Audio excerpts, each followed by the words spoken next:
Bismillahirrohmanirrohim. Assalamualaikum warahmatullahi wabarakatuh. Apa kabar anak-anak? Baiklah, kita lanjutkan pembelajaran kita masih di tema 6 tentang energi dan perubahannya. Nah, kali ini kita akan mempelajari tentang yang pertama, air dan udara adalah sumber energi. Yang kedua, terbatasnya ketersediaan energi fosil. Langsung saja, mari kita pelajari yang pertama,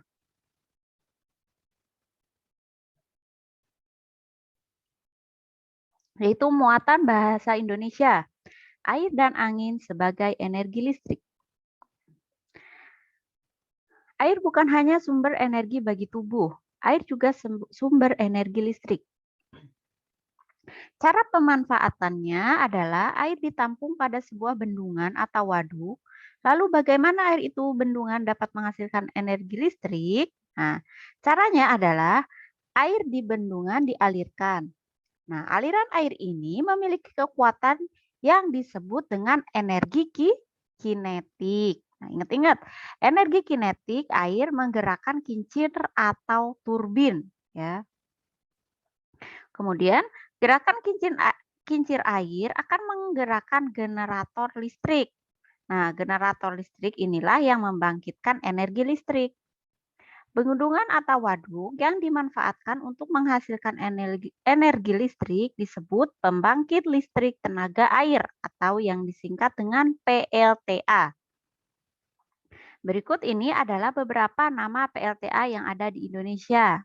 Nih, gambarnya ini ada PLTA Sigura-gura, ya, ada PLTA Musi, kemudian PLTA Jatiluhur. Kayak gini ya contoh gambarnya. Nah, PLTA Jatiluhur itu adanya di Purwakarta, Jawa Barat. Kemudian PLTA Maninjau ada di Agam, Sumatera Barat. Kemudian ada PLTA Karangkates, ya, ada di Malang, Jawa Timur. Kemudian ada PLTA Sigura-gura, yaitu ada di Simorea, Sumatera Utara. Kemudian ada PLTA Musi, itu di Kapahyang, Bengkulu. Kemudian ada PLTA Gajah Mungkur, itu di Wonogiri, Jawa Tengah. Nah, sumber energi lainnya adalah udara. Nah, tadi selain ada air juga ada udara. Nah, di dalam udara terdapat oksigen. Oksigen penting bagi kelangsungan hidup manusia. Manusia bernafas menghirup oksigen. Nah, udara bukan hanya sumber energi bagi tubuh, udara juga dimanfaatkan sebagai energi listrik. Udara yang bergerak disebut bayu atau angin, ya. Bayu itu artinya angin. Bayu atau angin memiliki energi kinetik. Energi kinetik inilah yang dapat menggerakkan kincir. Kincir angin dapat menggerakkan generator listrik. Nah, generator listrik akan membangkitkan energi listrik. Nah, pembangkit listrik tenaga bayu atau disingkat dengan PLTB terbesar di Indonesia terdapat itu di mana? Di Sidrap di Sulawesi Selatan. Nah, seperti ini ya gambar kincirnya. Nanti di sini dengan adanya angin atau udara yang bertiup, maka kincir ini akan bergerak ya. Kemudian akan menghasilkan energi apa tadi? Kinetik. Nah, energi kinetik itu akan apa? Nah, angin itu mempunyai energi kinetik kemudian menggerakkan kincir. Nah, kincir yang bergerak itu akan apa? Menggerakkan generator listrik. Nah, dari generator itu akan membangkitkan energi listrik ya. Jadi angin bertiup, kemudian apa menghasilkan energi kinetik, kemudian menggerakkan generator, kemudian mengalirlah listrik. Nah, sekarang kita ke latihan. Nah, di sini ada 5 soal. Kalian dibaca soalnya baik-baik. Yang pertama kalian pahami dulu tentang teks yang tadi ya, yang di atas. Kemudian kalian baca pertanyaannya. Nah, di sini ada pilihannya. Ya, nomor 1 jawabannya A, B, C, D, atau E. Nah, ini silahkan ditulis di buku latihan. Nah, untuk selanjutnya adalah muatan PPKN. terbatasnya ketersediaan energi fosil.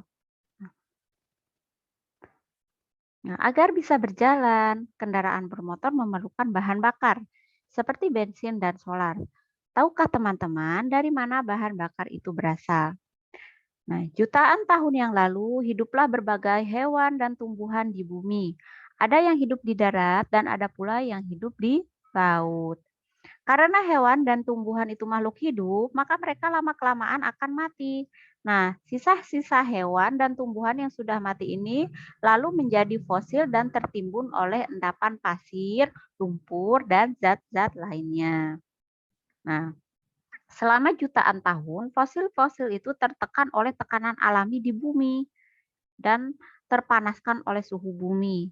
Selama tertimbun, bakteri pengurai juga ikut mengubah fosil-fosil itu menjadi senyawa hidrokarbon ya. Senyawa inilah yang menjadi asal-usul terbentuknya minyak bumi dan batu bara. Nah, minyak bumi dan batu bara ini ternyata bisa menjadi sumber daya alam bagi manusia.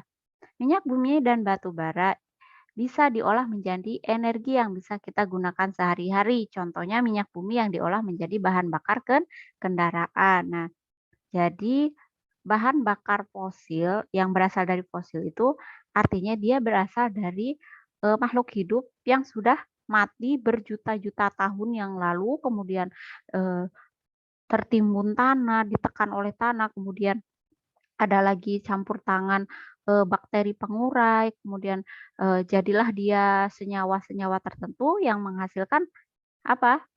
Minyak bumi dan juga batu bara ya. Itu asal usulnya dari minyak bumi dan batu bara.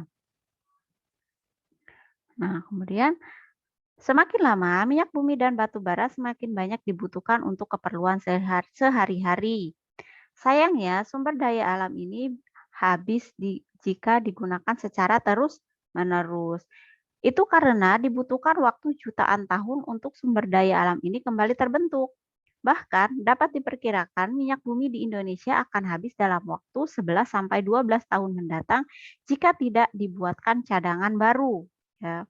Nah, jadi apa akibatnya jika minyak bumi habis ya?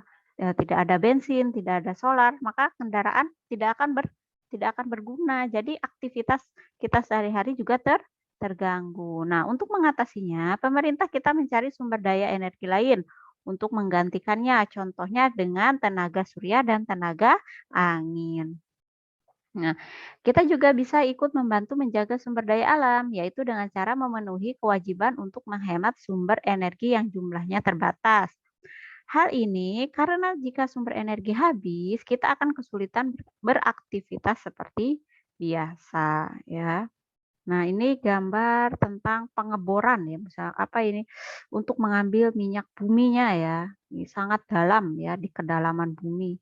Jadi eh, minyak bumi itu dapat habis ya. Karena apa? Minyak bumi ini terbentuk butuh jutaan tahun. Iya, jadi kita harus apa? Harus berhemat ya. Nah, selanjutnya sumber energi di bumi jumlahnya terbatas. Oleh karena itu, kita wajib menghemat penggunaannya. Hal ini penting dilakukan agar energi dapat tetap digunakan tidak hanya oleh generasi sekarang, tetapi juga generasi yang akan datang. Setelah melakukan kewajiban dalam menggunakan energi dengan menghematnya, kita berhak untuk menggunakan energi secara bebas. Ingatlah bahwa bebas di sini maksudnya bebas bertanggung jawab. Artinya, kamu dapat menggunakan energi untuk keperluanmu sehari-hari tanpa adanya larangan. Walaupun demikian, dalam penggunaannya kamu harus tetap berhemat. Dengan begitu, kamu menghargai hak orang lain untuk ikut memanfaatkan energi. Nah, contohnya apa? Di sini ada gambar apa dia mematikan keran ya.